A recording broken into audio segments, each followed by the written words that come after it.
یکی از پیشرفته ترین پرنده های نظامی دنیا، ساخت ایالات متحده آمریکا، هواپیمای جنگنده F-35 لایکید مارتین 2. شاید برای شما جالب باشه که بدونین قابلیت ها و توانایی های بی‌نظیر این جنگنده توسط کدام کشورها و چه شرکت هایی ایجاد شده. فقط قبل از هر چیز کانال رو سابسکرایب کنین تا از بقیه ویدیوها جا نمونین.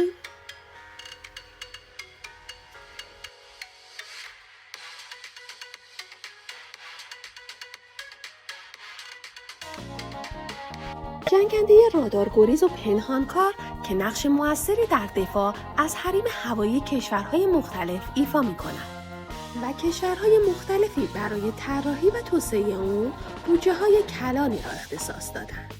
در حال حاضر بهترین جنگنده‌ای که میتونیم نام ببریم F-35 لایکید مارتین 2 و F-22 رپتو هستند که هر دوی اونها متعلق به ایالات متحده آمریکا هستند.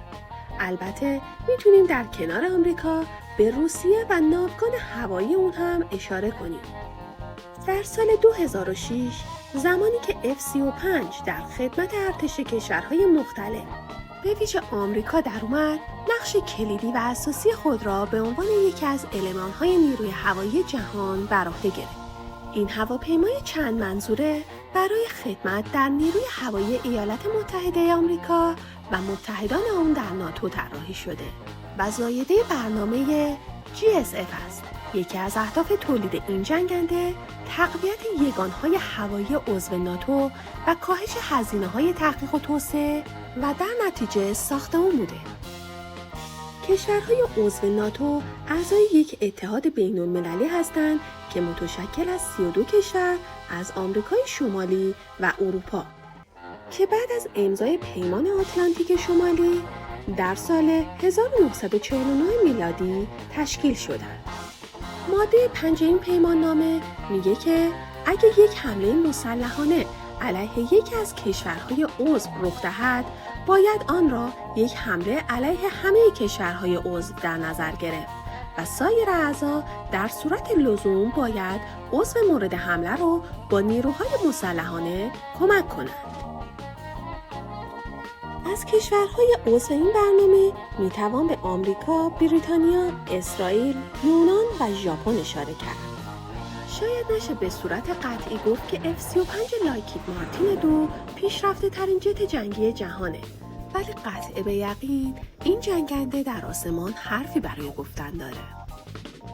این جنگنده چند منظوره با قابلیت پنهانکاری او در برابر رادارهای پیشرفته میتونه معصوم باشه و اما انواع مختلفی از F-35 تولید میشه.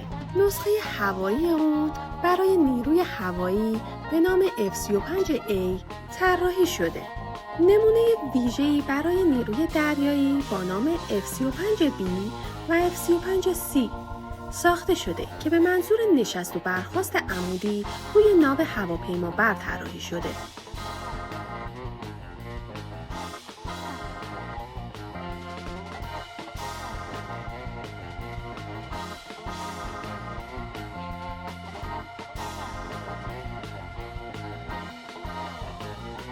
اما سوالی که میخوایم به اون بپردازیم اینه که این هواپیما در کجا و توسط چه کسانی تولید میشه؟ لایکید مارتین یکی از شرکت‌های ساخت هواپیمایی که در دنیا شناخته شده است. این شرکت متعلق به ایالات متحده آمریکا است که با چندین دهه سابقه و پیمانکاری ساخت F-35 را بر عهده گرفته.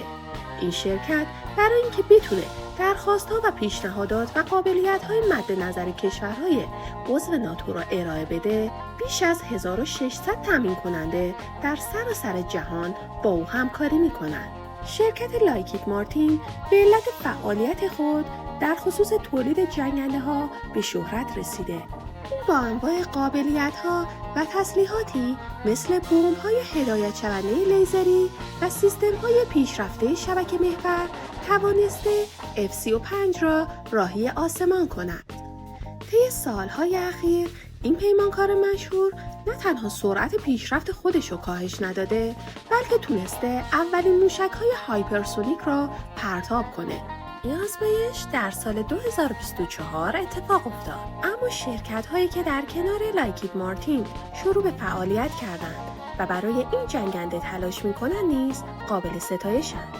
از جمله این شرکت ها شرکت البیت سیستم و راکول کالینز نقش زیادی دارند در ارتقای برخی از قابلیت ها مانند نمایشگر نصب شده روی کلاه خلبان ها. هر یک از این کلاه‌های خلبانی حدود $400,000 قیمت داره. همچنین باید به موتورهای قدرتمند این جنگنده نیز اشاره کرد. این موتور با نام F-135 توسط شرکت پرات اند ویتنی ساخته شده.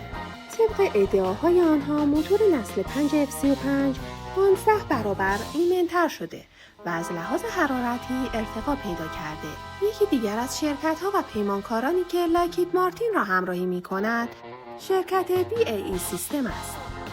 این شرکت طراحی نجات جان خلبان‌ها مثل فرار سرنشین را پشتیبانی می‌کند. این شرکت برای طراحی و توسعه فناوری نشست و برخاست عمودی به شهرت رسیده. قابل ذکره که بدنه عقبی، دم افقی و عمودی این جنگنده هم توسط همین شرکت ساخته میشه.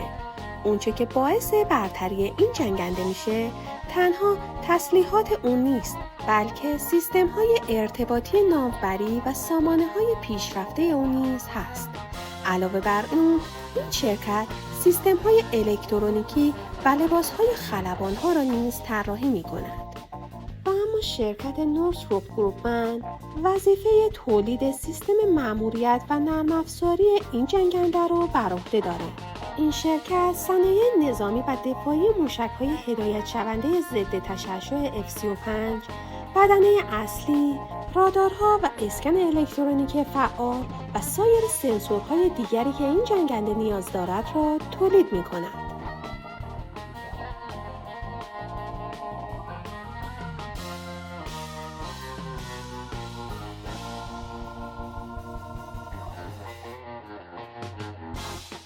این جنگنده در ابتدا تنها در ایالات متحده آمریکا در شرکت لایکید مارتین واقع در فورت ورث تگزاس ساخته می‌شد. اما با توجه به اینکه کشورهای عضو ناتو نیاز به این جنگنده داشتند و تولید اون به کندی صورت می‌گرفت و همچنین برای دسترسی راحت‌تر و نزدیکتر و ارزان‌تر به آن کشورها تصمیم بر این گرفته شد تا در خاک اروپا نیز شروع به تولید این جنگنده بشود. بنابراین این جنگنده در ایتالیا شروع به ساخت کرد و شرکت‌های بزرگی مانند آلنی و آروماکی و فاکو به تولید این جنگنده در خاک اروپا کمک کردند. 2 سال بعد از آن ژاپن نیز از F-35 رونمایی کرد. و در آخر باید بدونیم که بر اساس برنامه‌ریزی‌های صورت گرفته شرکت لایکید مارتین میبایست تعداد 1762 فروند جنگنده F-35 را برای نیروی هوایی آمریکا و 693 فروند را برای نیروی دریایی و تفنگداران دریایی این کشور آماده کند. همچنین صدها فروند نیز تحویل خریداران خارجی شود. ممنونم از اینکه تا اینجا با من همراه بودین. امیدوارم که خوشتون اومده باشه.